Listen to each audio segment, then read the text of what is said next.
They're receiving reports. That's what their director said. How can there be freedom if there's still stigma? We're working hard to be able to realize a new UAP event. Please know that you are not alone. You are being taken seriously.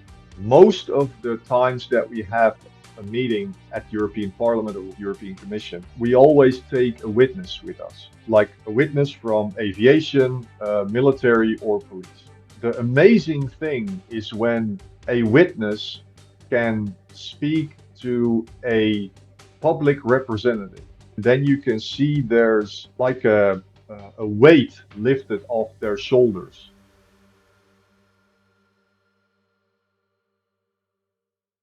Hello, everyone, and welcome to another European UAP Talk. And today I have a guest from Netherlands. His name is Joachim Dekkers, and he has studied international business and North American studies and has a successful background in the automotive industry. Building and growing organizations guided by the philosophy of live and let live, Joachim combines leadership with life lessons gained through his travels abroad. Recognized for significant contributions to society, he was appointed Knight in the Order of Orange-Nassau by His Majesty the King of the Netherlands. Today, Joachim serves as founder and chairman of UAP Coalition Netherlands, where he works to reduce stigma, promote research and transparency, and foster European dialogue around unidentified anomalous phenomena. So I would like to welcome Joachim, and I'll just ask you, how are you feeling today? Doing good, Jan. Thank you for having me. How are you feeling? I'm also feeling pretty good. And as a first question, I would like to ask you, how did you get introduced to the topic of UAPs, and what kept you interested in this issue? Yeah, this is a good question. I got introduced to the UAP topic in 2017. I'm interested in geopolitics, so I was reading the New York Times at that time, and I saw the article on Commander David Fravor and his wingman or wingwoman. I don't know how to say that in military terms, but Commander Dietrich. Well, I was stunned by the fact that uh, they were made fun of and ridiculed. So I wasn't so much interested in the fact that, they saw something that they could not explain. I was more interested in their story when they got back on the aircraft carrier from their colleagues. So I thought that, okay, what's going on here? Why are there trained observers who see something that they cannot identify, and why are they being made fun of? So I just started looking into the topic. I started looking in my own country, the Netherlands. Was that were there similar cases? And there were. Then I started looking in the European Union, and I also found that that was the case also in the European Union. So that's when I knew those professionals needed help. And I looked around, and well, people were trying to do their best to help them, but nobody was like really organized. Of course, there was MUFON and some other organizations, but they were not politically active. So I just founded the coalition to help those trained observers. Perfect. And would you also, before we get to your organization, would you describe a bit how it was at the Netherlands at the year 2017 or even until now? Is there reporting about the UAPs? Does it have a huge stigma or less of a stigma? Is it talked a bit in the media or not really? Before I founded the coalition, there is a civil society organization which is called UFO Meldpunt. It's a UFO reporting center which is run by volunteers. They have been around since I, I don't know exactly, so but I think like 20 years or something like that for a very long time, Hmm. and they've been handling or receiving reports from I don't know, citizens, trained observers, everything that you can think of in the Netherlands. The main thing that started the coalition, when did you start it? Was it what year? Officially, we were founded on October 30th, 2023. So in 2 weeks, we'll have our second birthday. We're still very young. But before that, I was already gathering team members and focusing on how we're going to set up the organization and all the pre-work that needs to be done.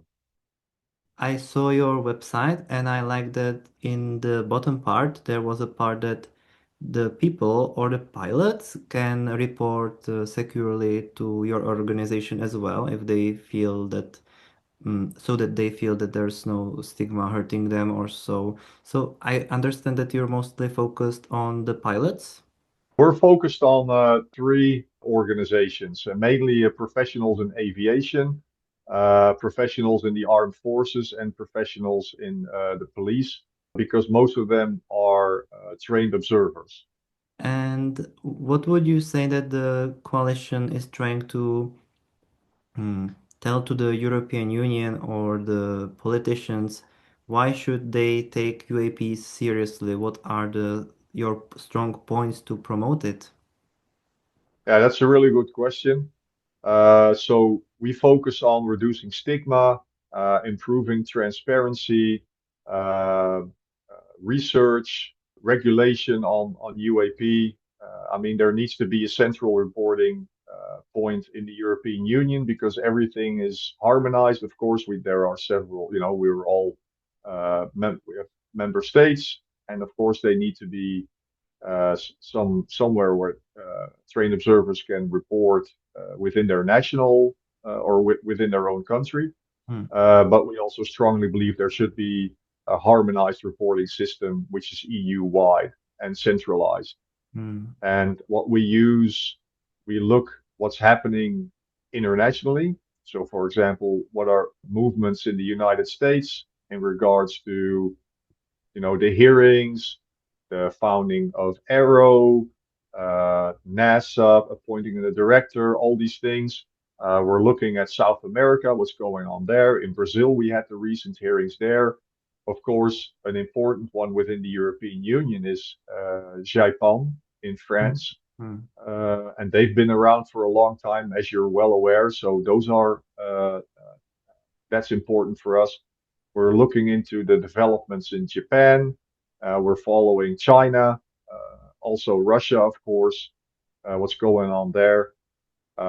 Yeah, so we try to use all these global events to our benefit. And by our benefit, I mean to represent those that need to be represented in regards to the UAP topic within the European Parliament and the European Commission.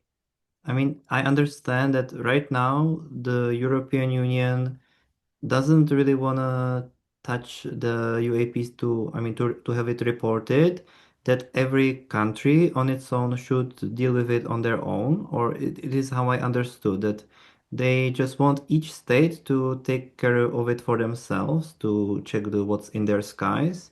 Am I correct, or could you tell us a bit about this? Yeah, so that was a recent answer by a written question from Mr. Fabio De Masi, who is a member of the European Parliament. He has asked several written questions to the European Commission, and that was what you mentioned, actually, one of the answers that the European Commission gave. Member states are just responsible for, what happens in their member state. But what they also know is that member states can gather information, but we're the European Union. So are we going to keep that information within a country, or are we going to share that information Mm. so we're able to gather data EU-wide and then have the scientists do research on UAP to find out, who, is behind all of this. I feel that in USA, what helped to kind of strengthen the talk about UAPs to make it serious was to make it at least partially about that the UAP can be a threat in some way. That maybe for a pilot, if he doesn't know what it means, that it is dangerous because he could get scared, or it could be some adversary nation or whatever. And do you think that this kind of argument is also helpful for Europe? And even considering now that we had some drones, unknown drones in Denmark and other parts of Northern Europe, what would you tell about this? Good question. So, absolutely, um, what's happening in the United States is very relevant, but it's not only relevant in the United States and in the European Union. UAP are global. I mean, UAP doesn't look towards borders, so it's a global situation. In regards to the European Union and flight safety, there are approximately 32,000 flights per day in European Union airspace, which is a lot. And you can imagine if a aviation professional like pilots, if they're up in the air and they are working and they see something that they cannot explain or that they cannot identify, uh, sometimes it's something which is really far away. Sometimes, even though it's difficult to see distances when you're up in the air, it's a little bit closer. And there's no communication with UAP. There's no flight plan. Mostly, they're not even on radar. They're not visible on radar sometimes, or most of the time. So, yeah, it's absolutely relevant, the flight safety aspect, and it's also something that we discuss when we speak to the European Commission, or when we speak to members of the European Parliament if they are interested in flight safety, because every member of European Parliament has different types of interest. So sometimes we only focus on, for example, recently stigma, mental health, and then another day we focus on flight safety, or another day we focus on scientific research. Would you a bit describe this further? Because, I mean, to many people, how the European Union works inside is a little bit unknown, because there's lots of bureaucracy and so on. So, what do you mean by a meeting? That there's some like meeting that is open for the MEPs, for the members that they can join, or how does it work for the people who are not so politically skilled? I'll try to explain it in the least boring way because it's difficult to do that. But anyway, so just to start off, we are the only UAP organization in the EU which is registered with the European Commission, European Parliament.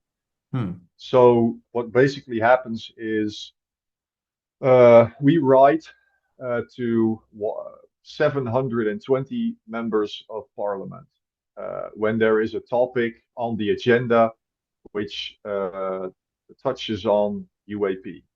Hmm. So it can be either, it can be something with scientific research, it can be something with airspace safety, airspace security, energy, it can be a wide variety of topics. And we see those agenda points and we write then to members of the European Parliament, basically asking them, explaining them who we are, what we do, who we represent, and then if the member of Parliament is interested in meeting with us to discuss the topic of UAP. And so we're trying to raise awareness amongst the members of the European Parliament, because the members of the European Parliament, when there are enough members gathered together, they can like ask the Commission to change certain uh, legislation or regulation. So just to give you an example, and also your viewers, we would very much like to have a separate category within a harmonized European um, aviation safety reporting protocol. And this protocol is already in existence, but there is no category which mentions UAP at the moment. So what we're trying to do is we're trying to petition to the European Parliament, so the members who are in the European Parliament, who all of us voted for and who represent us, uh, to have them put this on the agenda with the European Commission. Now, the European Commission, um, what what they do is they are the executive arm that proposes laws and manages the budget. So if members of parliament can move, for example, the European Commission in adding a category specifically for flight safety within that harmonized EU protocol, then that would be great. And that's just one of the things that we're trying to achieve. And this is a little bit how it works. Is that something that you know? Yeah. Did I explain it correctly enough for you, or do you want me to go deeper? Or I think it's fine. I mean, sometimes it is the European Parliament, and so it can be a little bit confusing to people, all the things that happen there, because it is yeah, a little bit complicated, but thanks for this explanation. But I once heard an interview with Professor Gary Nolan from Stanford University, and he once mentioned that he was briefing European Parliament, and I was like, how possible? That, it is something that I wouldn't expect the European politicians to be interested in this. So what is your feeling from the members? Are they interested or not so much, or just curious and don't want to talk about it too much, or what is your feedback from them? some of them are really open to the topic. So we've been doing this officially in an official capacity for 2 years. So we've been meeting with several members of parliament. We are in good contact with the ones that were open to a conversation. Unfortunately, most of them still feel and tell us that the topic is just too um, politically yeah, difficult for them to discuss in public. So that's why, we meet with them and speak about it, but not in public.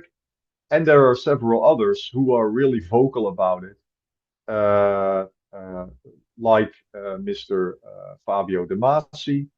Uh, Last week or 2 weeks ago, it is, we spoke with Mr. Lucas Mandel from Austria, and they truly recognize the fact that something like stigma should not have a negative impact on safety for European citizens. Hmm. And with all the things happening with UAP around the globe, it's something that the European Union cannot, and not only the European Union, but individual member states, we cannot lag behind. It's, as you know, Jan, this topic, and you're much more knowledgeable on the history on UAP than I am because, I just started out in 2017, but um, uh, it's been 80 years of, let's not talk about it. These people are crazy. All the stuff that we heard over and over and over again for 80 years, and that just needs to stop.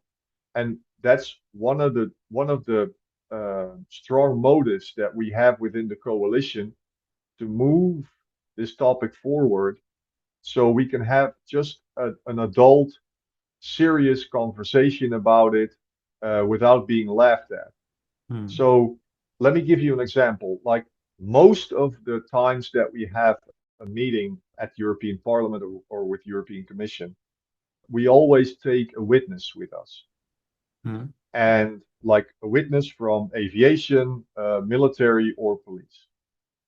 And the amazing thing is when a witness can speak to a public representative who is like a decision maker, who has the power to move this topic forward. And then they have this conversation with that member of parliament, for example, and then you can see there's like a weight lifted off their shoulders Yeah. because they're not only able to speak about it within our coalition or with other people they know within their own organization who they confide in, because these organizations usually, except for some countries, don't have any protocols or any. I mean, they don't speak about this. It's never been discussed by leaders within their organizations openly. So that's just a terrible situation. And just to see those witnesses having that weight lifted off their shoulders is when they speak to these decision makers is really beautiful to see. So yeah, yeah. Yeah, this is really wonderful. And what do you think would help the European Union and the members there and the coalition and the commission to make it to take another step? That I mean, 1 year ago we had the Francisco Guerrero meeting about the UAPs, and it made some impact, I would say. And do you see any other step that the EU is willing to take, or some member to take, that he will speak about it more loudly, or it still needs some time? Well, we never know what's going to happen tomorrow. Hmm. So we hope, that tomorrow something happens that everything needs to be in a fast lane. But at the moment, it's a really slow process. So we are working with limited budget. We're all volunteers.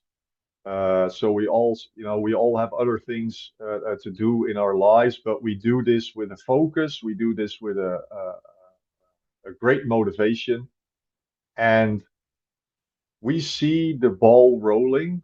So we see it moving forward, but it's just slow, and most of the things happen below radar, if we want to talk in aviation terms or military terms, Hmm. because of stigma.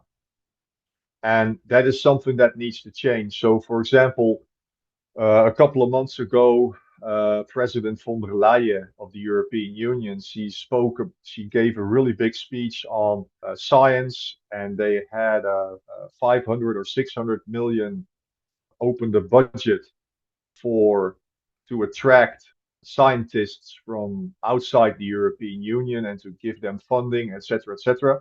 And she mentioned the word freedom. I think it's 6 or 7 times during her speech. So what we did was we send feedback on scientific proposals by the European Commission, and we say, okay, President von der Leyen spoke about freedom, but how can there be freedom if there's still stigma? So recently, we wrote a letter which was co-signed by 24 other scientists, researchers, and UAP organizations, all from the European Union, to let the European Commission know, okay, look, these emerging topics, and especially UAP, we need to stop with the stigma. You need to address this. And yeah, so it's moving forward, Jan, but it's slow. And it's like if your viewers look at their own member state, their own country, they see on the news every day how slow politics are. Hmm. And especially, us, because we're a team of 12 people, and yeah, so and we're all volunteers, so it's slow, but we're trying to do our best. But there's something that I want to mention, Jan, which is really important because in the United States, the community is really vocal, Hmm. and they write to their senators and they write to their congresspeople and they write to their representatives. Now, we have something also on our website and also on our social media pin so people can go there. But we have a website page, and if you could put it in your description, and it's a letter that every European citizen can send to their representative within the European Parliament. And even if you don't want to write to the European Parliament, write to your representatives in your own country. It's in English because, of course, we we don't know all 27 languages, but and all the dialects and everything. But people can download it, translate it, and send it to representatives. So it's not just us. I mean, it would help all trained observers, but also all citizens in the European Union, and there are a lot who saw something that they cannot identify that there was just and they want to know what's going on. Well, Hmm. we need to have the data. We need to find out what it is. We need to know more. We need to do science on it. And we can do that together. And that's why we have this web page. So yeah, I would really like to ask your viewers if they could, just send that letter to your representative and please help out because we can do this not only by ourselves, but we really need to come together as a community and help each other out. Yeah, I totally agree with this, and I will definitely put it into the links behind below the video. And Thanks. you published this like 1 year ago, right? This letter, or Yes. yeah, Yeah. I remember when you did it. I translated to Czech, and few people, I believe, did send it. And so let's keep it moving. I mean, it is quite Yeah. simple letter, so even if you can even a bit change it for yourself if you are in a different language than English. And but the main points are there, and hopefully it can start moving the ball further. It's small drops, but if we all work together, it's still a slow process. It's just unfortunately how politics work. But together we can make more impact than just us alone. Yeah, that's true. So this is a really important point. I will also mention it once again near the end of the video, so you don't forget about it because it can really move the things. And usually when you talk to some politician or write them some message, some of them will ignore because they're super busy or they maybe, I mean, they have lots of things to do, or maybe this issue is not that important for them. But I also tried to talk to few politicians, I mean, on Twitter in Czech Republic, those who were candidating to be MEPs, members of European parliaments. And few of them wrote, yeah, I mean, to report it and to have a report system, it does make sense. But the problem is a bit that they have to kind of find the motivation because they want to promote many things in their policies. So that to find a priority in their list to do it, that might be a problem, I think. Yeah, all problems need to be solved. Hmm. And so far, we've been doing our best to motivate the politicians and to really show them how important it is that this topic needs to be openly, well, to have an open dialogue on this topic, and let's start there. Yeah, that's right. And I would be also curious, did you get to know something if European Space Agency is a bit involved in this, or if European Parliament work with them a bit? Because I believe at the beginning of this year, I remember the president of the ESA, the European Space Agency, he told that they actually work or get reports from NASA on UFOs or UAPs, as we call them. So, do you know anything about ESA doing, or it is out of your competence? The only thing I know about ASA is the same information that you have. Representatives from ASA gave a really interesting talk on their point of view during the IFEX um, conference Hmm. organized by Professor Hakan Kayal. Yeah. I'm not sure the exact date. It was a few weeks ago, but it was really interesting. And so the information that they shared there is the information that yeah I have at the moment. And I'm also really curious to know what the European Commission will say about this when we ask them more questions about this. And yeah, hopefully it will help. But ASA cannot stay behind. I mean, Mhm. they have to move. They're receiving reports. You know, that's what their director said. So if they're receiving reports, something has to be done with it. And even if it's at the moment, you know, only one person, it needs to move. It's the entire European Union. So the French space organization, they have a department, Japan, as you know. They've been, you know, taking care of this. That's that's that's just one country, and and we have at the moment 27 member states. So ESA being the you know, the European Space Agency, they you know, they need to move. They need to move on this topic. Yeah, naturally. And what else do you think will help the European members or the Union or the the things that is connected to European Union to take it more seriously? What do you think about the drones right now? Do you think those could be another way to say, yeah, we need to know what is in our skies? Absolutely. The news reports all mention, yeah, some of these drones, we cannot detect them with radar. We didn't know they were there.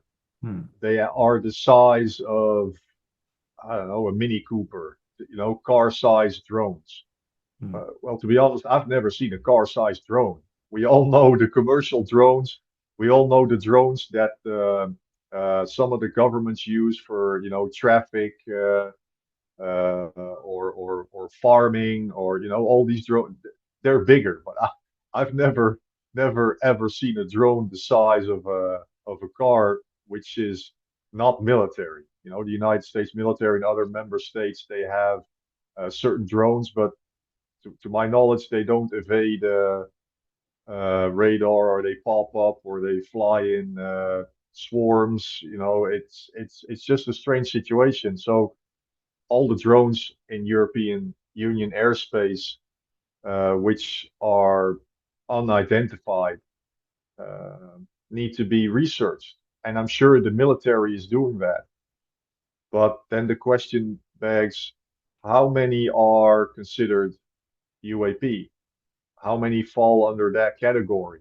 And it's just something that we don't know at the moment. But I hope that they're um, you know, watching and tweaking their sensor systems to find out more. And then eventually, member states will, yeah, will move on the UAP topic as well. But it surely is an interesting situation happening around the world.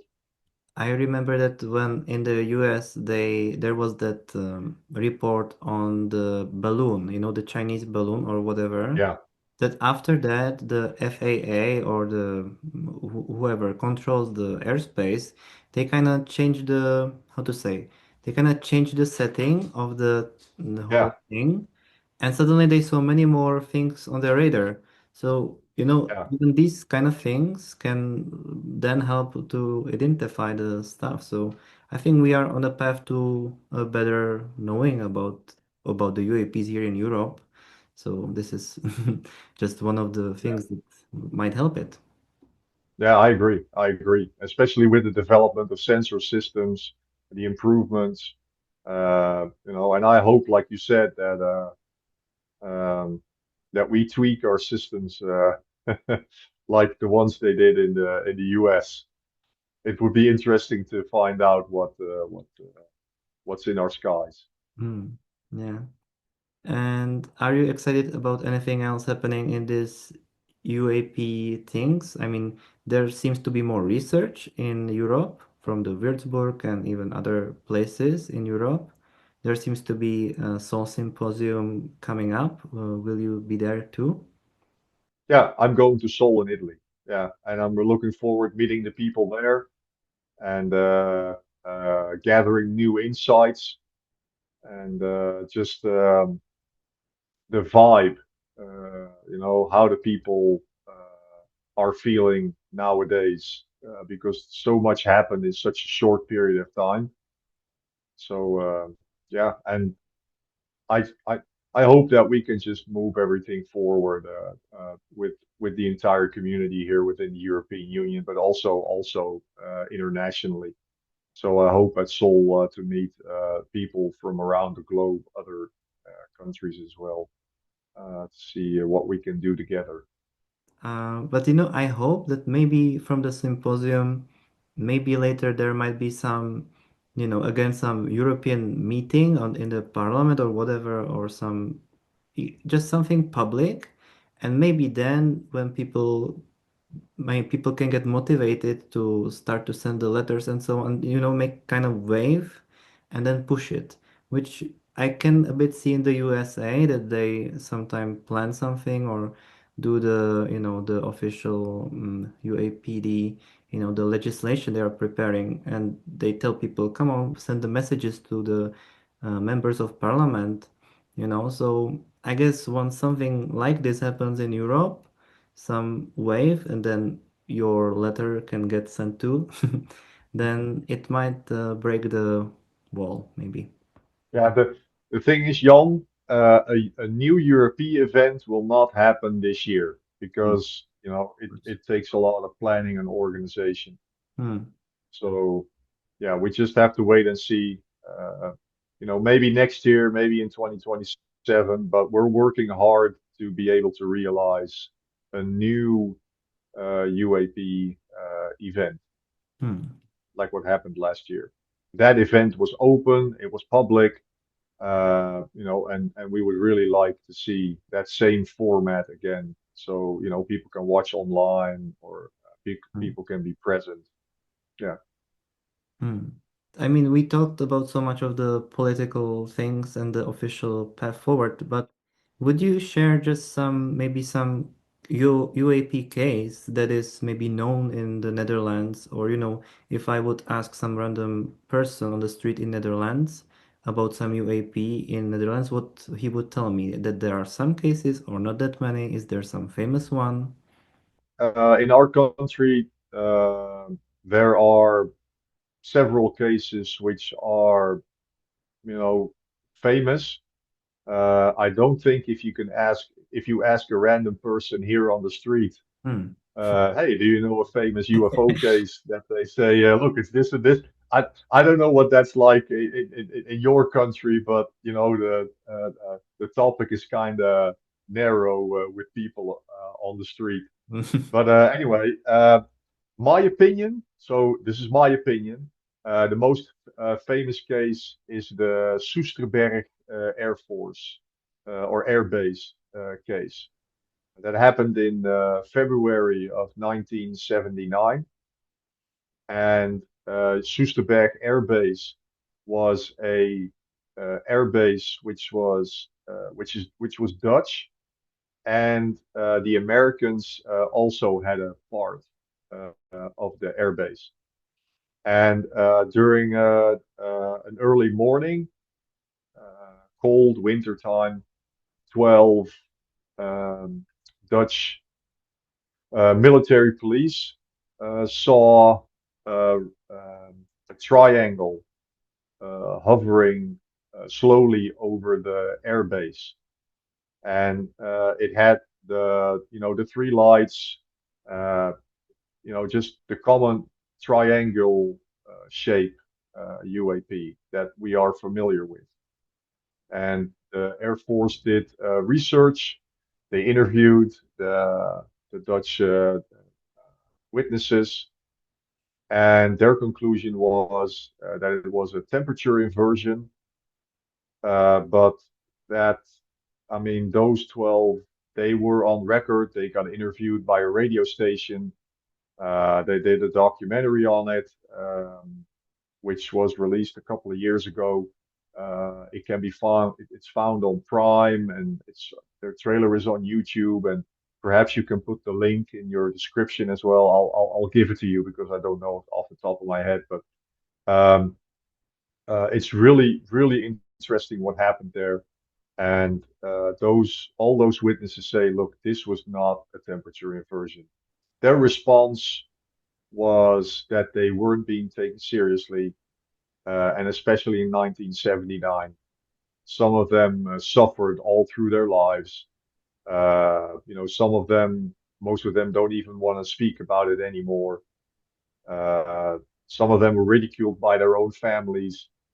Yeah, it was really, really the most famous case, in my humble opinion, within the Netherlands, which had a lot of impact uh, for for those people involved. Absolutely, yeah.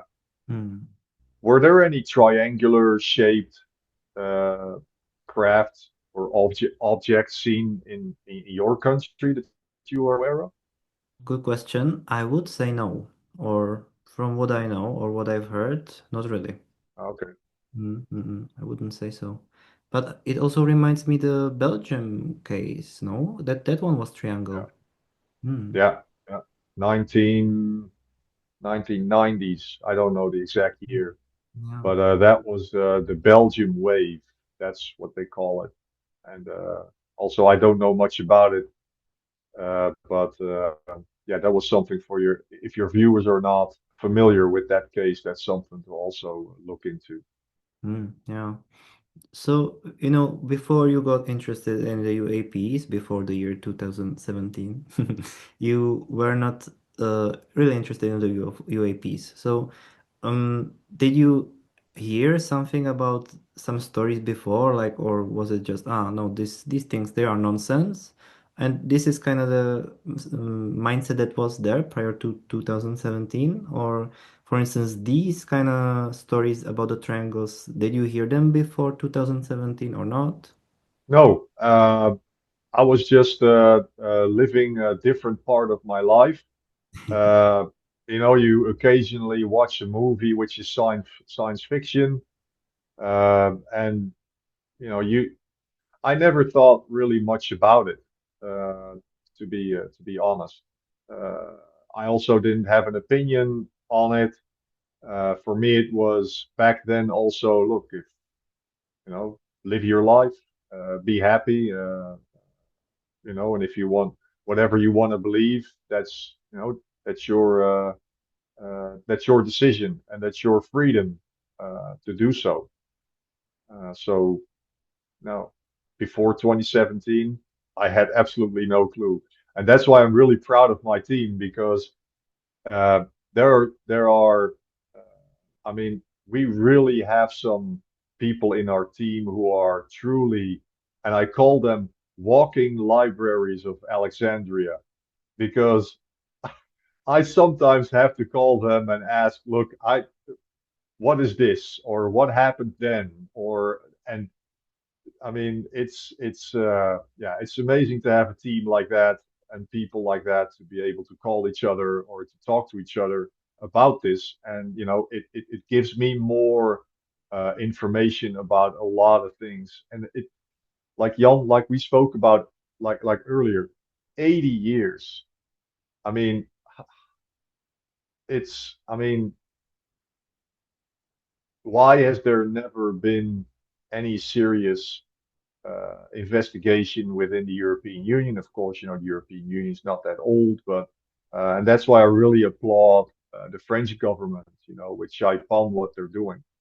And it's truly my wish that more governments uh, take up the topic in a way that should be done, but they will not move until uh, we as citizens uh, speak up louder. And there is just certain ways to do that. Hmm. And yeah, so I'm grateful for all the help we can get. Yeah. And I guess I also remember at the meeting Guerrero made, there was a pilot from Netherlands, am I right? Christiaan van Heijst, yeah.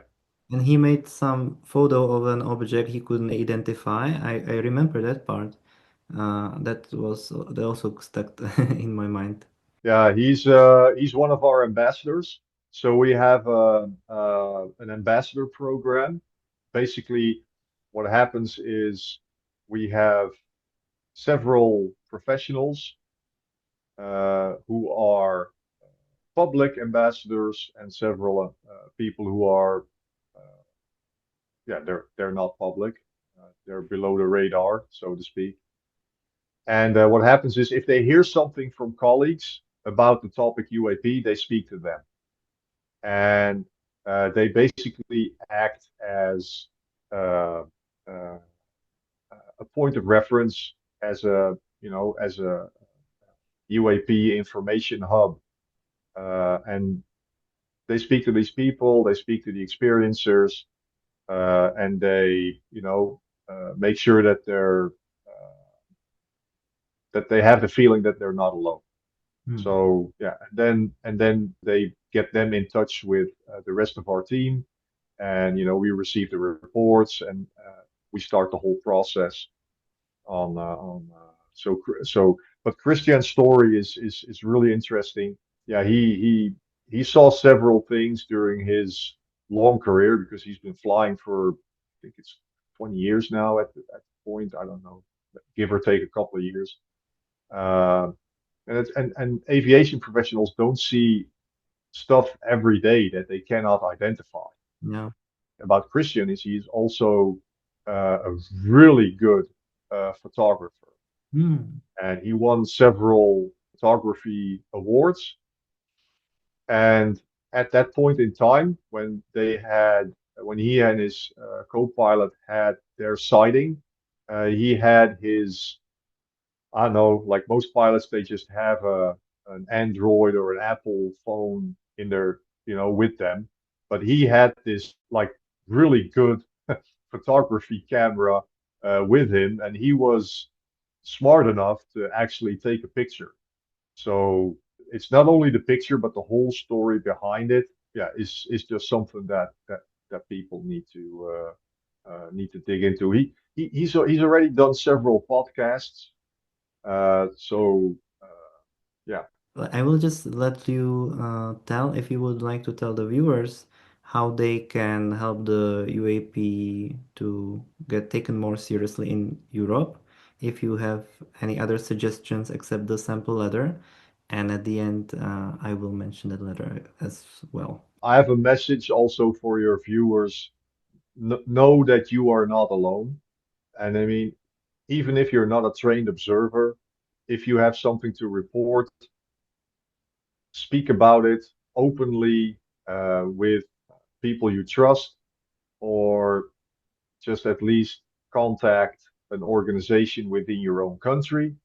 Mm. If there's not an organization within your own country, you can always contact us, UAP Coalition Netherlands. And there are other organizations within the European Union that you can also contact. But please know that you are not alone. You are being taken seriously by several politicians, by others, and it's very important that as a community that we come together to let those people in power know that this is a serious topic. And yeah, you can do that by, if you want to use the letter that we made, of course, feel free to use that. If you want to write your own letter or your own message, please do so. Just, it helps everybody. And the only way to do this is to act as a community. So yeah, And if you would like to use the sample letter, I am again, it is in the description. And I will just say to this that, it is really helpful that sample letter because you can start from somewhere, but you definitely can edit it yourself and just tell how you feel it is. You don't have to paint it the way it you think that they would like it, just what is important to you. And the politicians right now in EU don't take it that much as a big thing, but it I in the on the other hand, I would say it creates opportunity to some of them to to kind of peek through it and make themselves more visible through it if they make it the right way. So it can be taken as an opportunity, I would say. So even if you write a letter or an email or give them a phone call, whatever, I mean, trust me, even if you don't hear anything back, because that happens a lot, Mm. because they get thousands of, I mean, every member of parliament gets thousands of emails per week. It's the amount of emails they receive is absolutely, it's mind-boggling. But uh, just keep trying. I understand when if you would lose motivation, but just sending one would help out a lot. Also, on the web page that we have with the letter is also a really easy link to find the member of parliament from your country with the contact details. So it's not a so it's not a difficult process. And yeah, just keep making noise, keep banging on the drums, and eventually together we can move this thing forward for all of us, which is incredibly important. Mm. Yeah, I mean, it is a small step, but many small steps from many people can create a big wave. So maybe Yeah, that's how it will go. yeah. So thank you so much for joining me today and your amazing work for the Europe. So I am definitely keeping update. I'm following you on Twitter. So I wish you and your coalition the best luck. And if you would like to say anything as a last message. Thank you, Jan, for giving me the opportunity to speak today to you and your audience. And yeah, we'll see each other again. Yeah. So thanks everyone for watching, and if you feel like you can get engaged, and I wish you a very nice rest of the day. All right. Thanks, Jan. Have a great day. Bye bye. Bye.